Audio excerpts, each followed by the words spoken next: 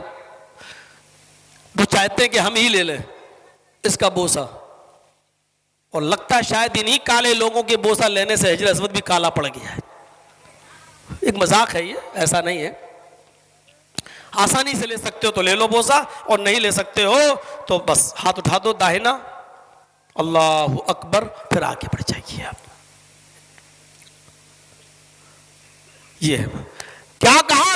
تجھ سے بھی بڑا مقام، اتنی باعزت ہے، اتنا باعزت ہے کعبہ. لیکن عبداللہ ابن عمر نے کیا کہا؟ ابھی بھی کوئی بھی کعبہ پر غلط نظر ڈال دے تو آپ اس کو معاف نہیں کریں گے. دیکھا نہیں، ایرانیوں نے ایک میزائل پھینکی تھی خانہ کعبہ پر گرانے کے لیے. سعودی عرب کی اندر لگی ہوئی جو چیزیں ہیں جو میزائلوں کو نیست و نابود کر دیتی ہیں وہاں تک نہیں پہنچ پائیں گی. اس کی حفاظت کے لیے دور سے ہی اس میزائل نے دیکھا کہ ایران سے ایک میزائل آ رہا کعبہ پہ گرے گا. یہاں سے میزائل آٹومیٹک نکلتی ہے اور ایران سے آنے والی میزائل کو دھوست کر دیتی ہے، ختم کر دیتی ہے. شیعوں نے کب چاہا ہے کہ کعبہ آباد رہے؟ میرے بھائیوں، وہ کعبہ جس کی عزت و آبرو کو بچانے کے لیے ہم لوگ اپنی جان قربان کرنے کے لیے تیار ہیں، لیکن اس سے بھی بڑا مقام و مرتبہ ہے ایک مومن کا، اس سے بھی بڑی عزت اور احترام ہونا چاہیے ایک مسلمان کا. وہ ہمارے اور آپ کے اندر ہے. کیا ہم کسی مسلمان کی عزت و آبرو کو اس لائق سمجھتے ہیں؟ یہ ہمیں اور آپ کو سوچنا چاہیے۔ عبداللہ ابن عمر کے اس واقعے سے ہمیں عبرت لینا چاہیے۔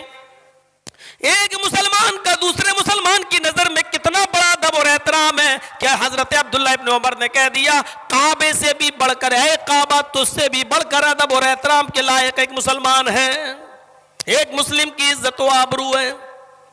جنگ ہو رہی ہے، اور سنو، جنگ ہو رہی ہے، اس جنگ کے اندر بہت سے صحابہ لڑ رہے ہیں۔ اس جنگ کا نام ہے جنگ یرموک، اس جنگ کا نام ہے جنگ یرموک۔ اس جنگ کے اندر صحابہ لڑ رہے ہیں، لڑتے لڑتے کچھ صحابی زخمی ہو کر گرے ہوئے ہیں۔ ایک صحابی کو ڈیوٹی ملی تھی کہ وہ پانی پلائیں زخمیوں کو، ڈھونڈیں اور تلاش کریں۔ ایک صحابی پانی کا برتن لیے ہوئے زخمیوں کو ڈھونڈ رہے ہیں، کوئی زخمی مل جائے تو ہم اس کو پانی پلائیں۔ اچانک ایک جھاڑی کے پاس سے آواز آتی ہے، زخموں سے چور پڑا ہوں، کوئی مجھے یہاں اٹھا لے اور مجھے مرہم پٹی جہاں لگائی جاتی ہے اس کیمپ کے اندر مجھے پہنچا دیں۔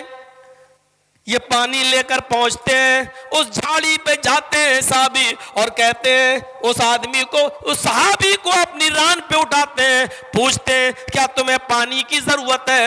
اس نے کہا ہاں، اگر تمہارے پاس ہے تو پانی مجھے پلا دو، مجھے شدید پیاس لگی ہوئی ہے۔ اس صحابی نے اپنے زخمی بھائی کو اٹھایا، اپنے سینے پر ٹیک لگا دیا، اس کو سہارا دیا اور پانی کا ایسے ہی گلاس اس کے منہ تک لے گئے یا مٹی کا پیالہ اس کے منہ تک لے گئے۔ ابھی ہونٹوں تک گیا ہی تھا، ابھی پانی کا ایک قطرہ اس نے پیا بھی نہ تھا کہ دوسری آواز کہیں سے آتی ہے کرانے کی، پانی کوئی مجھے بھی پلا دے۔ ادھر تم پانی پلا رہے ہو، اگر ایک دو گھونٹ پانی کے بچ جائیں تو مجھے بھی پلا دینا، میرے پاس بھی لے آنا، مجھے بھی شدید پیاس لگی ہوئی ہے۔ اس صحابی نے دیکھا پانی کے برتن میں، پیالے میں پانی کمی ہے، دو چار ہی گھونٹ ہے، اگر میں نے پی لیا تو میرا بھائی پیاسا رہ جائے گا۔ اس نے وہ پانی اٹھا کر اسی کے ہاتھ میں دے دیا، فرمایا دیکھو شاید وہ مجھ سے بھی زیادہ پیاسا ہے، مجھ سے بھی زیادہ پیاس کی شدت محسوس کر رہا ہے، نہیں میرے بھائی پہلے تم میرے اس بھائی کو پانی پلاؤ۔ یہ بنایا تھا ایثار، یہ قربانی دینے کا جذبہ یہ پیدا کیا تھا جناب محمد رسول اللہ نے ایک مسلمان بھائی کے دل میں دوسرے مسلمان کے لیے۔ اس نے پانی نہیں پیا، یہ پانی کا برتن لے کر دوسرے کے پاس جاتا ہے، لو بھائی پانی پیو، اس کو اٹھاتا ہے، اپنے سینے سے لگاتا ہے اور پانی کا برتن لے کر اس کے منہ تک لگاتا ہے۔ اتنے میں تیسری آواز آتی ہے وہی پڑے ہوئے تیسرے صحابی کی، میں بھی پیاسا ہوں، زخموں کی تاب نہیں لا سکا ہوں، میں گر گیا ہوں، اٹھنے کی طاقت نہیں ہے میرے اندر، اگر وہاں تھوڑا سا پانی بچ جائے تو ایک دو گھونٹ پانی مجھے بھی دے دینا۔